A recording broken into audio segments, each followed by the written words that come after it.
Contraction क्या होता है कि संकुचन, क्या संकुचन, यानी कि किसी भी चीज का संक्षिप्त रूप, ठीक है। और मोस्टली आपके सामने एक प्रॉब्लम आती है कि जब आप लिटरेचर की बुक पढ़ते हो अपनी इंग्लिश की, तो आपको कई जगह ऐसे शब्द दिखने को मिल जाते हैं। ये तो मैंने बस कुछ थोड़े ही लिखे हैं और भी होते हैं, ठीक है, लेकिन उन सबको लिखने की जरूरत नहीं है क्योंकि इनसे ही मैं आपको बता दूंगा बाकियों का भी क्या मतलब होगा, ठीक है। पहला है आरंट, ये जो लिखा हुआ है बट इसका हम प्रोनाउंसिएशन देंगे आरंट, क्या देंगे आरंट, ठीक है।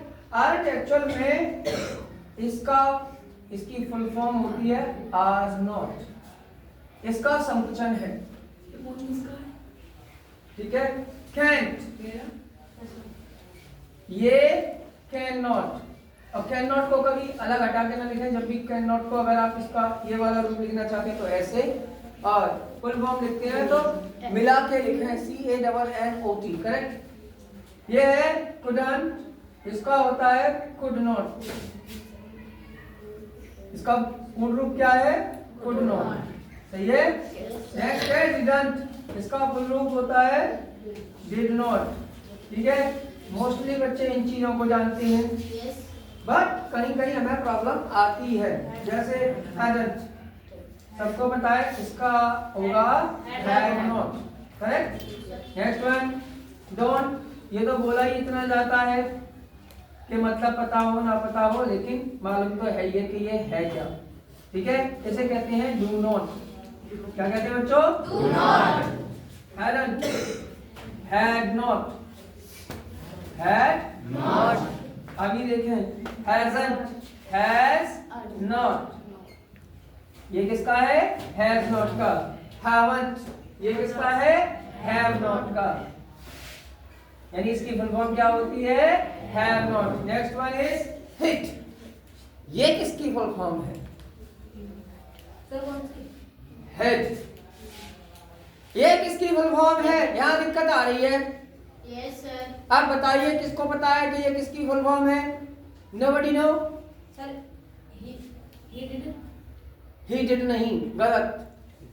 और यही आप जब इसको समझ ही नहीं पाएंगे तो आप पूरे वाक्य का अर्थ नहीं निकाल पाएंगे और यही आपको दिक्कत आ जाएगी, ठीक है।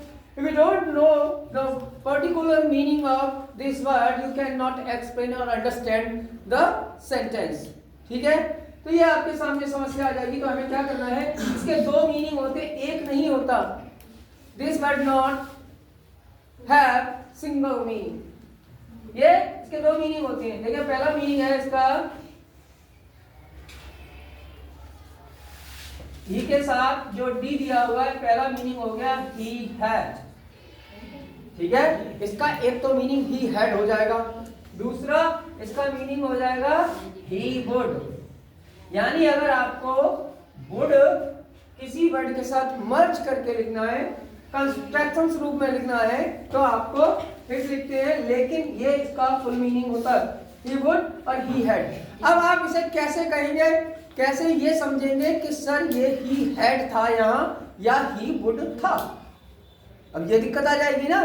तो इसको तो चुटकियों में सॉल्व हो जाएगा। कैसे, अगर इसके बाद वर्ब थर्ड फॉर्म है तो वो 100% हैड है, करेक्ट। और इसके बाद अगर वर्ब फर्स्ट दी हुई है तो फिर वो 100% वुड है, ठीक है। क्या है वुड, क्योंकि वुड के साथ क्रिया की फर्स्ट फॉर्म लगती है और इसके साथ हैड के साथ थर्ड फॉर्म लगती है, करेक्ट। वुड के साथ भी थर्ड लगती है, लेकिन वो कंडीशन अलग होती है, वो भी आपको बता दी जाएगी, ठीक है। नेक्स्ट वन हिज, हिल, हेल, ये क्या है हिल, इसका मतलब होता है ही विल। हिज, इसका मतलब हुआ ही इज। आइट, अब ये क्या मीनिंग हुआ आइट, फिर से आपको पता चल जाना चाहिए, जैसे आपको यहाँ से पता चला इससे भी पता चल जाना चाहिए। तो ये क्या हुआ आई हैड या आई वुड का फुल रूप है, ठीक है। तो इसको हम आई वुड या आई हैड समझ सकते हैं, ठीक है। आई मोस्टली शहरों में बोलते हैं और ये लैंग्वेज में है कि आई गो, आई कमिंग, ठीक है। तो ये मोस्टली होता है, आई का मतलब होता है आई शैल। अब सर यहाँ विल था और यहाँ शैल हो गया, यहाँ विल था यहाँ शैल हो गया, डबल एल को कैसे पहचानेंगे? पागल हो। नॉर्मली समझ सकते हो कि इंग्लिश कहती है, ग्रामर का रूल है। ग्रामर का रूल क्या है कि आई और वी के साथ शैल का प्रयोग किया जाता है और ही के साथ बाकी सारे यानी जो रिमेन रह गए उनके साथ हम विल का यूज करते हैं, ठीक है। लेकिन यही कंडीशन दूसरी हो जाए, डिटर्मिनेशन होता है, तो फिर ये शैल होगा और ये विल होगा। जस्ट लाइक दैट आई के लिए यहाँ पर आई के साथ आई कह रहा है तो वहां शैल नहीं है, वहां फिर विल है, ठीक है। तो ये आप खुद समझ लेंगे। तो यहाँ हो जाएगा आई शैल। वैसे इसका जो मोस्ट कॉमन रूप है वो आई शैल रहेगा। आई एम, ये तो आपको पता ही चल गया होगा। एंड ये आई एम का रूप है। आई हैव, ये किसकी शॉर्ट फॉर्म है? आई हैव की। इजंट किसकी शॉर्ट फॉर्म हो सकती है बताइए? इज नॉट की। Got it? Yes, sir.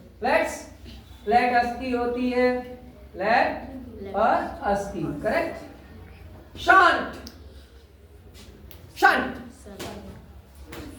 शांत किसकी किसकी शॉर्ट फॉर्म है? शांत का मतलब होता है शैल नॉट।